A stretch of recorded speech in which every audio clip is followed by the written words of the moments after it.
جی آپ کو بتائیں کہ سائفر کیس کے سماعت ختم ہو چکے ہیں، وکلا باہر آ چکے ہیں۔ عمران خان صاحب کے لیے بڑا ریلیف ہے۔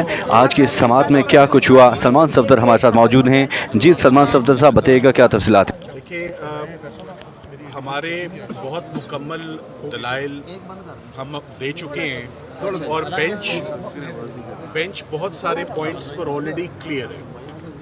ہمیں اس بات پر کچھ کرٹیسزم کا سامنا کرنا پڑا کہ سائفر کیس بہت سلو چلا ہے۔ میں سائفر کیس سلو کیوں چلا ہے، میں اس پہ 2-3 باتیں ضرور کرنا چاہوں گا۔ پہلی بات یہ ہے کہ جب جج صاحبان سلو اسسٹنس اور ایک کیس کو سمجھنا چاہیں کہ کیس آف فرسٹ امپریشن ہے اور اس پر پہلی دفعہ ہائی کورٹ فیصلہ لکھنے جا رہی ہے، اس کا یہ بھی بیسٹ انڈیکیٹر ہے کہ اس طرح کے ایکشنز پر آج دن تک پاکستان یا ہندوستان میں کبھی کسی پرائم منسٹر یا فورن منسٹر کی پروسیکیوشن کبھی ہوئی نہیں ہے۔ تو یہ کیس آف فرسٹ امپریشن، اسے کہتے ہیں ہاتھ سیدھا کرنا آسان زبان میں، کہ یہ پہلی دفعہ ہاتھ سیدھا کیا جا رہا ہے۔ ان ادر ورڈز یہ کرمنالٹی ہے بھی یا نہیں یہ دیکھنا ہے۔ اور ابھی تک کا جتنا ایویڈنس آپ کے سامنے آیا ہے، آج جج صاحبان نے 2 دفعہ کہہ دیا کہ اس میں کرمنالٹی کہاں پر ہے۔ آج جج صاحبان نے 2 دفعہ اکٹھے کہہ دیا کہ اگر آپ ایک فوجداری کے مقدمے میں، کیا یہ بات درست ہے کہ سائفر کے مکمل کیس میں جتنی بھی شہادت ریکارڈ ہوئی، سائفر کے اندر کیا لکھا ہوا تھا وہ کوئی بھی گواہ عدالت میں اس نے یہ بات نہیں بتائی۔ ان کا جواب تھا یہ بات درست ہے۔ کیا یہ بھی درست ہے کہ سائفر کا ڈاکیومنٹ کبھی منظر عام پر نہیں آیا؟ انہوں نے کہا یہ بھی درست ہے۔ تو آج جو سرکار اپنا سارا کیس ثابت کرنا چاہ رہی تھی، بڑے مزے کی بات ہے جو آپ کو بتانے والا ہوں۔ آج سرکار اپنا سارا کیس ایک ایسی کتاب سے بتانا چاہ رہی تھی جو کتاب ہم نے مانگی تو انہوں نے کہا سیکرٹ ہے، آپ کو نہیں ملے گی۔ جج صاحب نے مانگی تو انہوں نے کہا یہ سیکرٹ ہے، آپ کو نہیں ملے گی۔ آئی او نے مانگی تو انہوں نے کہا سیکرٹ ہے، آپ کو نہیں ملے گی۔ اور تو اور جو سب سے حیران کن بات تھی، آپ سب لوگ وہاں موجود تھے جب سپریم کورٹ میں ہم عمران خان صاحب اور شاہ محمود قریشی صاحب کی ضمانت آرگیو کر رہے تھے، تو آنریبل مسٹر جسٹس منصور علی شاہ صاحب نے کہا وہ کتاب تو دکھائیں جس سے سارے رولز گورن ہوتے ہیں۔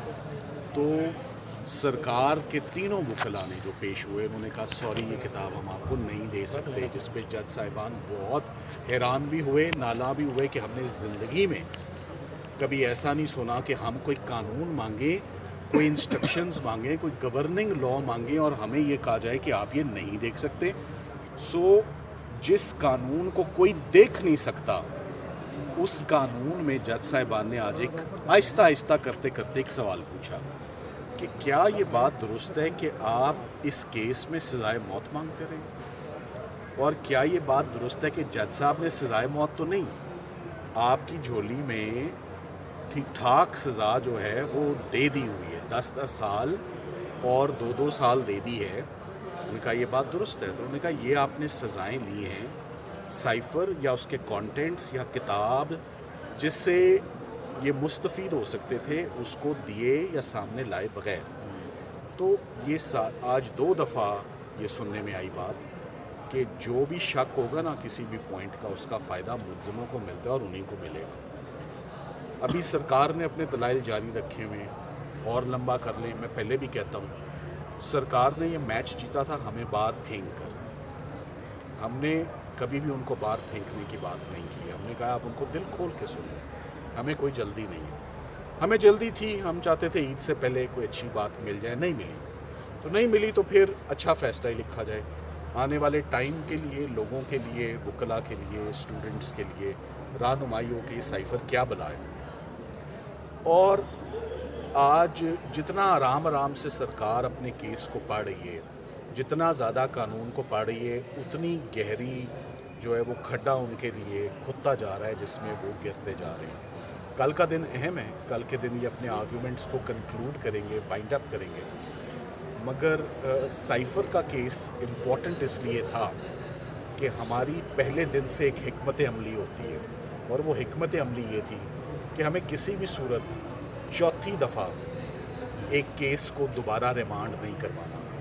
میں نے آپ کو پہلے بھی ایک دفعہ بول دیا تھا،